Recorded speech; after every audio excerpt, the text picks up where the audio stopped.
कराची से आपको खबर देंगे। सी व्यू पर पीटीआई का जलसा रोककर पुलिस की मौज मस्तियां। सरकारी वसाइल का बेदरेग इस्तेमाल जारी है। मोबाइल बच्चों और खवातीन की तफरीह के लिए इस्तेमाल होने लगी।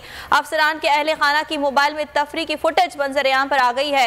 हुकूमत बदमाशी कर रही है, साबिक गवर्नर सिंध ऐसा कहते हैं। मोबाइल तफरीह के लिए इस्तेमाल हो रही है। इमरान इस्माइल ने ऐसा बताया है। आपको आगाह कर रहे हैं, कराची में सी व्यू पर पीटीआई का जलसा पुलिस की जानिब से रोका गया। इंतजामात नहीं होने दिए गए और दूसरी जानिब मौज मस्तियां की जा रही हैं। ये मनाजिर भी इस वक्त आपको दिखा रहे हैं। मोबाइल बच्चों और खवातीन की तफरीह के लिए इस्तेमाल हो रही है और इस तमाम तर सूरत हाल पर साबिक गवर्नर सिंध इमरान इस्माइल का ये कहना है कि हुकूमत बदमाशी कर रही है, मोबाइल तफरीह के लिए इस्तेमाल हो रही है। कामरान मिन्हास हमारे साथ मौजूद हैं। कामरान, पुलिस का कोई मौक़िफ़ है इस पर?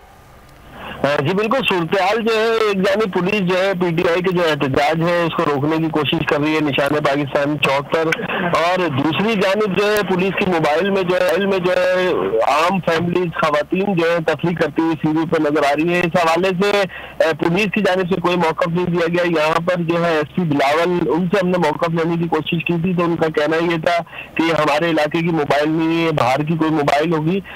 लेकिन जो सूरत हाल है से इमरान इस्माइल साहब से जो हमारी बात हुई है, उनका कहना है कि ये कितनी भी तफरीह खवातीन को लोगों को पुलिस मोबाइलों में करा लें, सरकारी वसाइल कितना भी जो है ज़ाया कर लें, लेकिन ये जो फैमिली तफरीह कर रही है ये भी जो है तहरीक इंसाफ के एहतजाज में तहरीक इंसाफ के साथ होंगी और उनका साथ देंगी। और हुकूमत जो बदमाशी कर रही है इस एहतजाज को रोकने के लिए, ये एहतजाज किसी सूरत नहीं रुकेगा और एक बड़ी तादाद में जो है कराची के शहरी जो है एहतजाज करेंगे। सब्सक्राइब करें और बेल दबाएं ताकि कोई खबर रह न जाए।